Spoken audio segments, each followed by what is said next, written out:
Good morning, and thank you for joining me on the Path to Liberty. I'm Michael Bolden with the 10th Amendment Center, and this is the show for Wednesday, March 29th, 2023. And it should be obvious, but supporters of the monster state have been using a twisted version of the supremacy clause in the Constitution against us for, well, generations. But really, when we understand the clause properly, especially the underlying principles behind it, back from the American Revolution, supporters of the Constitution, decentralization, and liberty should really be using it against them. Because it reaffirms, like the 10th Amendment, that power is from the people, there's a line in the sand that the feds aren't supposed to cross, and of course, even more important, and going to be the focus of this episode, how to view what we call usurpations of power. A usurpation is a theft of power from the sovereign people of the several states. It's basically when the government does stuff they're not supposed to be doing. And I want to start out, first of all, of course, and I've been doing a little bit of work covering the supremacy clause here, so I'm going to recover a little bit of that from a previous episode. But here, first of all, the text. Let's just read it, because that's something that we should be doing for the entire Constitution. We should be reading through it and learning from there. That's the foundation. This Constitution and the laws of the United States, which shall be made in pursuance thereof, and all treaties made, or which shall be made under the authority of the United States, shall be the supreme law of the land. And the judges in every state shall be bound thereby, anything in the Constitution or laws of any state to the contrary, notwithstanding. Now, mind you, the most important part that most people skip over when they tell us that federal law is always supreme is, well, the text itself. It doesn't just say federal law is always supreme, even though that's what the experts want us to believe all the time. It says the Constitution is the supreme law of the land, and laws made in pursuance of that Constitution are the supreme law of the land. I covered this in much more. Oh, I didn't even have that up on the screen to read along with. I apologize for that, but I've got this one here, this episode that I just did just a few days ago. Federal law is not always supreme, where I covered that in a little bit more detail. But one thing that I think is important that I mentioned in that episode is that, well, words on paper don't enforce themselves. And Sentinel, the anti-federalist writer, in his fifth paper in 1787, pointed out to us that, well, the words pursuant to the Constitution, no matter how we want to read them,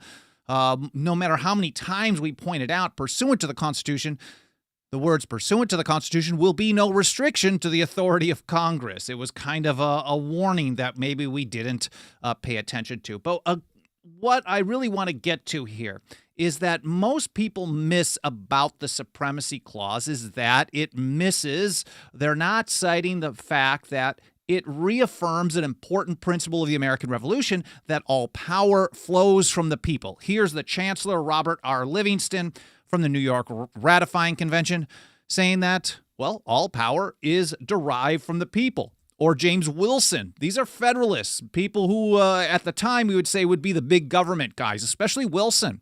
The supreme power resides in the people. Supremacy is with the people. George Mason put it this way: all power was originally lodged in and consequently is derived from the people. The exact same thing from the anti-federalist side, that the supreme power is from the people, all power comes from them. And you might be asking, well, what does this have to do with the supremacy clause? And I think we can look to Thomas Paine for this, for a little bit of insight. And here in Rights of Man, I think first part 1, he said, a constitution is a thing antecedent to a government, and a government is only the creature of a constitution. And he continued, a constitution is not the act of a government, but of a people constituting a government. So basically, the created can't be greater than the creator. Well, yeah, that's how I'm supposed to say it. The created is not greater than the creator. And in the American system, it goes people of the states, the Constitution, and then the feds. Here's how Harry, or Light Horse Harry Lee, put it in the Virginia Ratifying Convention in the summer of 1788. All power is in the people. Again, just reaffirming the same principle, whether you're Federalist or anti-Federalist, they had the same view. Power flowed from the people, and when they created a constitution, they were creating a government and giving it rules. So all power is in the people, and rulers have no powers but what are enumerated in that paper. John Jay in 1788, put it this way, and he was the first Chief Justice of the Supreme Court. I mean, they sure don't make them like they used to in almost any situation. The proposed government is to be the government of the people.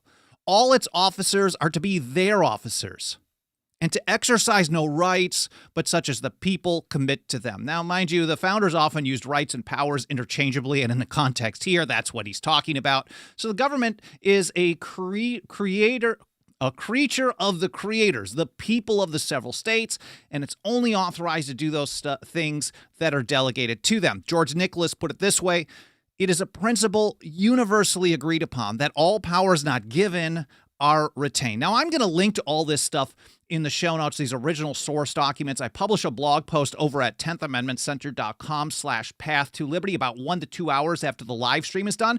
And there you'll find a show link section because I'm really just scratching the surface, highlighting some main quotes and things like that. And if you want to learn more and read it in context on your own time or find that source document, so when someone tells you online, like, well, that's a made-up quote, because we get that all the time, but we generally don't screw that up. So we always try to source the work that we do. Once in a while, we make some human error, but almost always we've got the sources available so you can do the same, have access to that information. And while I'm mentioning it, I should also take a quick moment and say hello to everyone out in the live chat. I appreciate you being here, whether you're watching live or maybe later on in the archive or listening on the audio-only podcast edition. We're on all the different platforms, whether it's a Spotify or Apple or iHeart or TuneIn or Podbean and the rest. If there's one that we're missing from, please do let me know over at team@10thamendmentcenter.com. I read all the emails, but I rarely get a chance to actually sit down and reply to them. But hello to Israel out in Colorado, Tim Martin in Arizona, Dixie in Bama, Dave Simmons, King Nobody is a good one. Colorado, that's great screen name. Senator DT, Cowboy Roy Rogers, Erwin Havernick. Been a while since we've seen you. Good to see you in Omaha. Kirk Morrison, The Watchman, Lawrence Smith, and Joseph, Absolute Defiance. A bunch of people here. I know I'm skipping over a few, but I appreciate you guys being here again. Whether you're live or later on in the archive, thank you so much for spending some of your time with me today. And I will get that blog post published with all these links to these source documents in the next couple of hours after this live stream's done. But getting back to it again, power is from the people. A constitution is an act of the people, a creation of the people, and government doesn't create it, so you have to go in order. If power flows from the people, the government can only do the stuff that they're authorized to do. Well, it's going to lead us to some logical conclusions, and they really are summed up in the Supremacy Clause itself as well. Here's how St. George Tucker put it: that a law limited to such objects as may be authorized by the Constitution would, under the true construction of this clause, be the supreme law of the land. So if they are only doing things in pursuance thereof, in pursuance of the Constitution, then it's the supreme law of the land. But, he wrote, a law not limited to those objects or not made pursuant to the Constitution would not be the supreme law of the land, but an act of usurpation and consequently void. As soon as they do it, it's a usurpation and void in principle. So that tells us quite a bit right there as well. Oliver Ellsworth, who was also a Chief Justice of the Supreme Court in the Connecticut Ratifying Convention, put it this way: if they make a law which the Constitution does not authorize, it is void. Now, some people would be really confused by that, because if they're making a law, isn't it a law until the court system tells us it's void? Now, of course, in context, Ellsworth and some of these others were, especially on the Federalist side, were saying, well, if they go beyond this, it's going to be the role of the judges to call it. That's their duty, of course. If they have to make an opinion or have to give out an opinion about the constitutionality of an act, if they take an oath to the Constitution and they're good at what they're supposed to be doing, they're going to tell everyone that it's void. But there's a little bit more to it than that, because they can have a law on the books and it's void, but if no one does the right thing in government, it's still on the books. And there's something else has to be done about it. Anyways, I'll get to that in just a moment. Here's Governor Morris in the Philadelphia Convention. I think it was July of 1787. I'll have the date in the show notes. Legislative alterations not conformable to the federal compact would clearly not be valid. And as I mentioned right at the beginning, this is really just hearkening back to one of the most important principles of the American Revolution.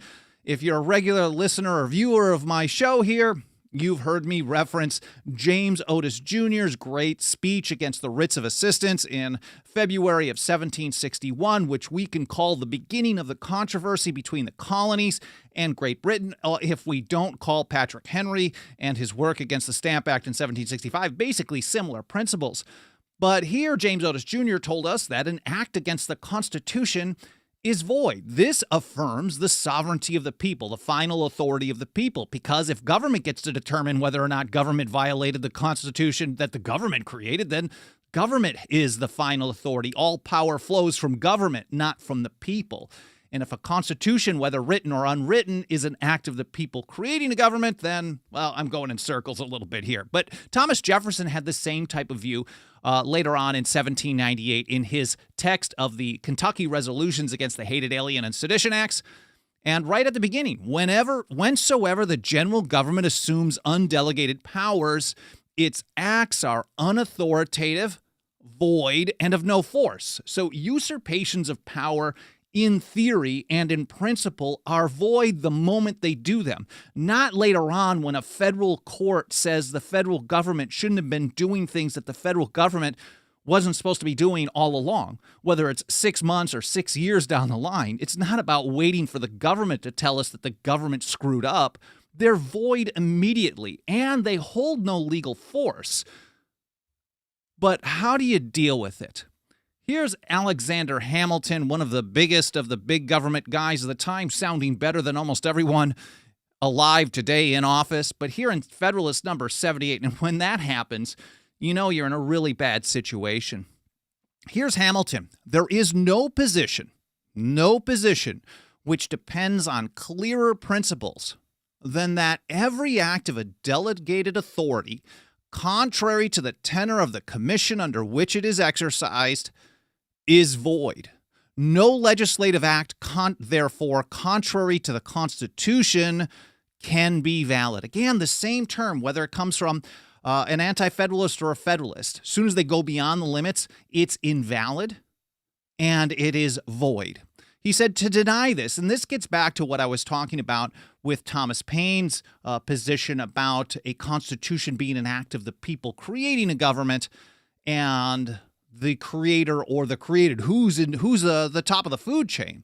He said to deny this would be to affirm that the deputy is greater than his principal, that the servant is above his master, that the representatives of the people are superior to the people themselves, that men acting by virtue of powers may do not only what their powers do not authorize, but what they forbid. So it's absolutely absurd to think that the government can do stuff that they're not authorized to do until the government tells us, oh, sorry, we screwed up, and which doesn't happen too often. Maybe you get a win once in a while, every few decades, and in some ways, I don't even see those as actual wins. I mean, obviously, it's positive in the short term when government backs off from something, but really, when you get down to it, waiting for the government to tell the people that the government violated the rules that the people of the several states gave to the government is not a people living in a land of the free. It's a population on its knees begging for permission. Instead, when government does stuff that's void, of course, and government doesn't follow that rule. I mean, if government's doing it in the first place, counting on government to stop doing it is a really bad strategy. Instead, we need a different approach. And surprisingly enough, we've got Alexander Hamilton on this, which I've been hammering home over and over lately in Federalist number 33. Again, talking about the supremacy clause. He said, it will not follow from this doctrine that acts of the large society which are not pursuant, and if you're looking up on the screen, Hamilton did a lot in all caps, so did a lot of them back then. It's not just email forwards today that get that, but you definitely get the all cap treatment once in a while. And he highlighted in all caps, not pursuant. Let me read it again in context. It will not follow from this doctrine of supremacy that acts of the large society which are not pursuant to its constitutional powers, but which are invasions of the residuary authorities of the smaller societies, will become the supreme law of the land. These will be merely acts of usurpation and will deserve to be treated as such. And that's the key thing. If government is doing stuff that it shouldn't be doing, it doesn't deserve respect or love or proper process. I mean, it deserves to be treated with derision and resistance. If something is invalid, if something is void, you don't follow along with it until the people doing it tell you it's okay to stop. It deserves to be treated as what it is, and a usurpation of power. Now, that doesn't mean that you can risk your neck on every single thing. Unfortunately, people have not acted like this for generations. Hamilton probably included, probably helped create the situation that we live under today. Well, certainly.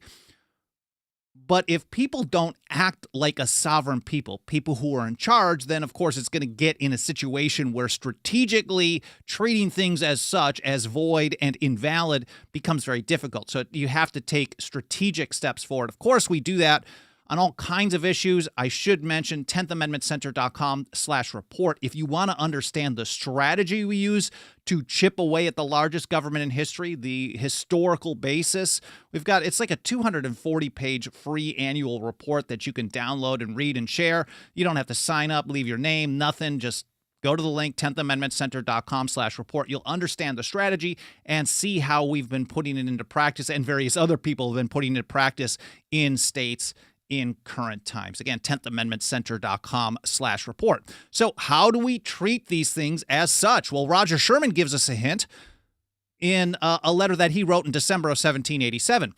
He's giving us a 1-2 punch in this statement, talking about how acts outside the Constitution are void, but what do you do about it? All acts of the Constitution, all acts of the Congress not warranted by the Constitution, Roger Sherman wrote, would be void. So again, same word, same as James Otis Jr. had in 1761. So you can see that that principle was well understood. Whether you were a big government guy at the time, kind of middle of the road, sometimes back and forth, or if you were on the more George Mason end of the spectrum, Patrick Henry, etc., they all had this understanding that acts of the government outside the delegated powers are void. Nor, Roger Sherman wrote, could they be enforced contrary to the sense of a majority of the states. So if these are seen as now Sherman wrote this well before Federalist 33, I believe so, as far as the dates. I should actually look. What's the date on this one? January. Yeah, so a few weeks, actually, about almost a month before Hamilton's Federalist 33. So if you're thinking about acts being void and deserving to be treated as such, how do you treat them as such? You treat them as if they don't exist. Now, that doesn't mean you always have to have a standoff at the OK Corral, but if a bunch of states, a bunch of people, millions of people treat something as if it does not exist, they can put it on the books, just like they've done with a plant. If they treat a plant as banned and prohibited, and a bunch of people buy, sell, grow, consume, whatever it may be, that thing anyways, eventually the feds can have that thing on the books, that regulation, that rule, that prohibition on the books, but it doesn't matter, because as long as they're treating it as a void act, as not impacting their day-to-day life, the feds can't do much about it. And in short, when enough people say no to the federal government and enough states pass laws backing those people up, there's not much the feds can do to shove their so-called laws, regulations, or mandates down our throats. And we need to implement that on step by step, issue by issue, on more and more things, and we're starting to see that happen. And that's why James Iredell, another person who made it to the Supreme Court, he was nominated to be an associate justice by George Washington, and he said the only resource against usurpation. And I think there's a lot to unpack in just those 5 words. The only resource against usurpation. So usurpation, again, is government exercising powers that were not delegated to it. So it's stealing power from the sovereign people of the several states. So as soon as it does that, it doesn't have to be a large act of usurpation. It doesn't have to be small. There's no qualifiers there. He's recognizing here in the North Carolina Ratifying Convention that doesn't matter what you do, doesn't matter how you can debate. They could debate all day, all year, all their lives about getting the perfect constitution, but sooner or later you're going to get a government. He's basically saying, let's go with the best we can get. And eventually, we're going to have government that's going to violate the Constitution. No matter how good we do. John Dickinson said the same thing a few months earlier in his Fabius letters in support of the Constitution. He said, a good Constitution promotes but doesn't always produce a good administration. You can't rely on the words to do the job.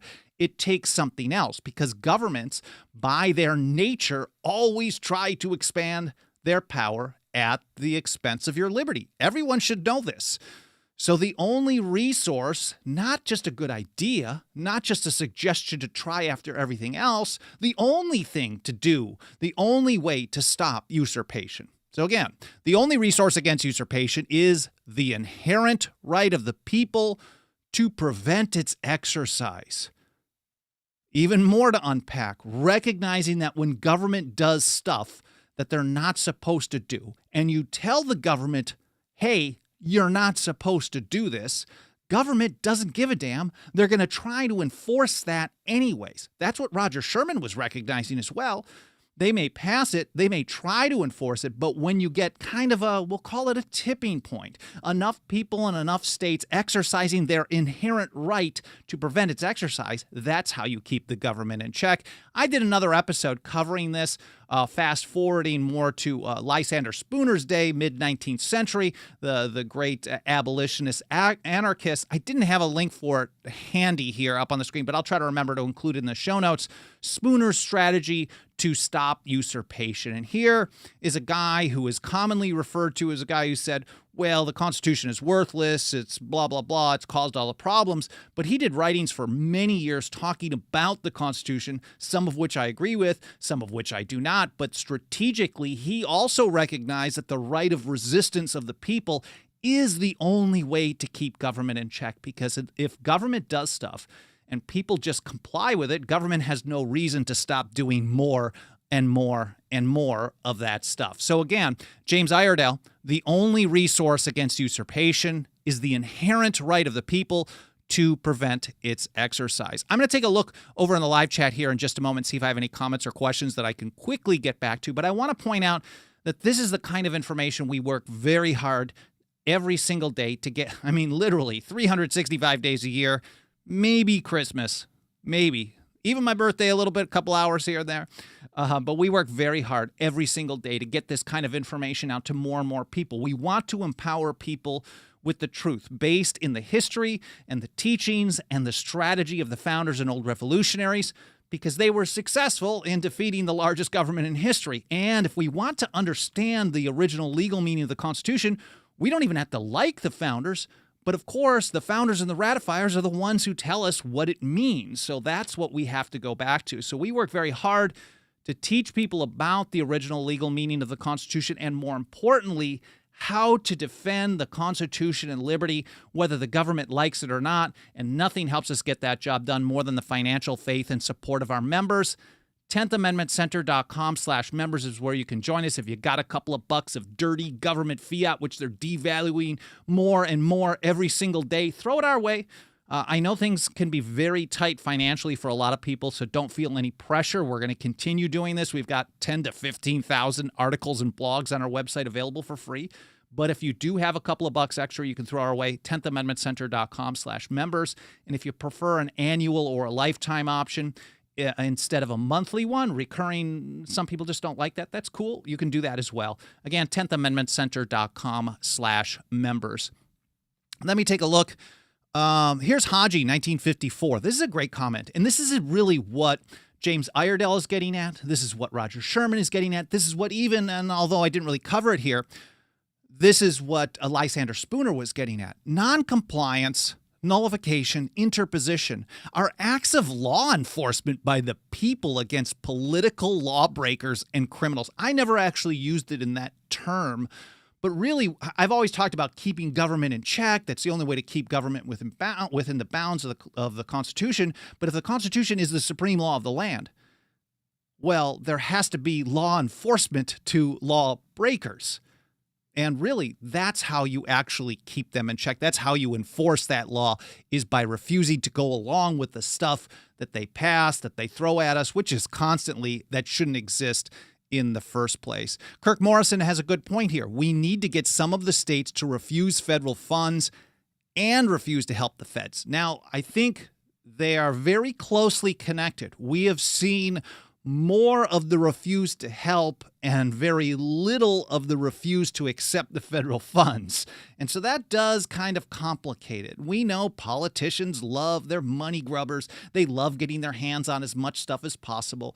And in some ways, I've heard arguments, the more that the states take back from the feds, the more that they're getting at least closer to home. But it doesn't usually play out that way, because once the feds steal money from you or they steal your purchasing power by printing it, they're not handing that money out. Just you do whatever the heck you want with it. There certainly are tons of strings attached, and it is much more difficult to get states to refuse to participate in federal enforcement when a lot of it is tied to federal funding. That's why we see so many groups that you'd think were oath supporters, they're oath takers. You see so many of them opposing so many efforts to resist federal enforcement, bans on their participation in federal enforcement. So this is a really important thing that we have to think of long term. I did an episode a while back talking about how some localities in Texas were turning down some pandemic funding, and that is a good start. We should probably dig into more of that here at TAC. It's not something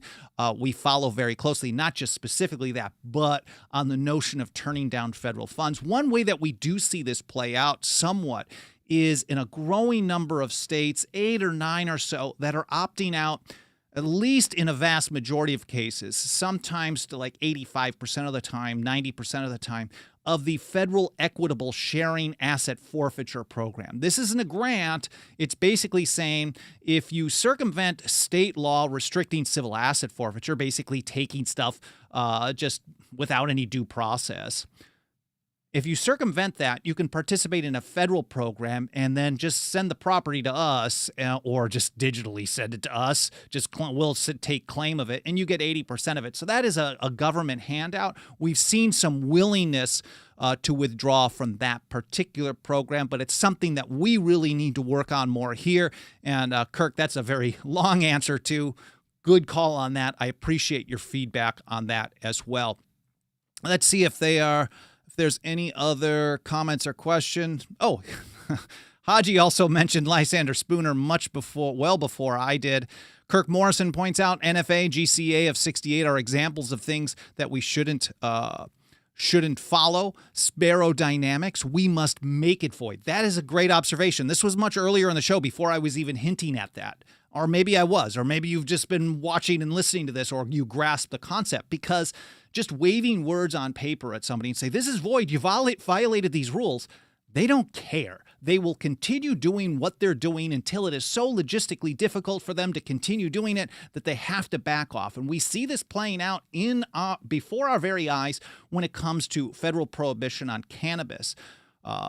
As the states were legalizing what the federal government would prohibit, each successive administration actually ramped up enforcement efforts. And every time they ramped it up, people kept telling us, oh, they're going to be able to shut it down. The feds are so all-powerful. But when the people continued to persevere and more states got on board with the same approach, they just don't have the resources, not even close. And I'm not going to get into all the details of the numbers and things like that. But for example, the ATF, we'll use them as an example as well here. They have about 5,100 employees. A third of them are in administration. So 2/3 of that 5,100. So my math is terrible. What is that? 3,400 something, just off the top. Let's say 3,000. 4,000 employees, doesn't matter, somewhere in that range, are the enforcement agents. And year in and year out, they have a maximum capacity of about 10,000 closed cases with the ATF. Now, I think the ATF shouldn't exist. The only thing they're constitutionally authorized to do is disband. So every one of those cases is a usurpation of power that needs to be treated as void. But if there were 10 or 11 or 12 or 13 million short-barreled rifles, all in violation of the NFA, which also shouldn't exist, 1934, there's nothing that the feds could do about it. So ultimately, again, it gets down to the willingness of the people to stand up for their own constitution and their own liberty.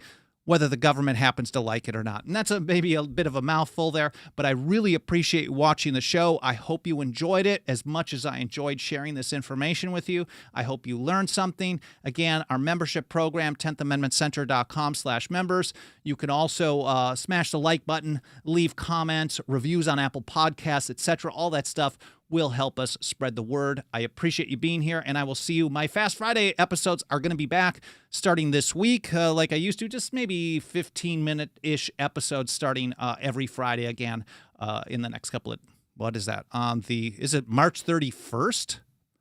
I forget the months. Yeah, so on March 31st, I'll be back to a Fast Friday Path to Liberty edition, and I hope to see you then. Thanks for being here, and have a great day.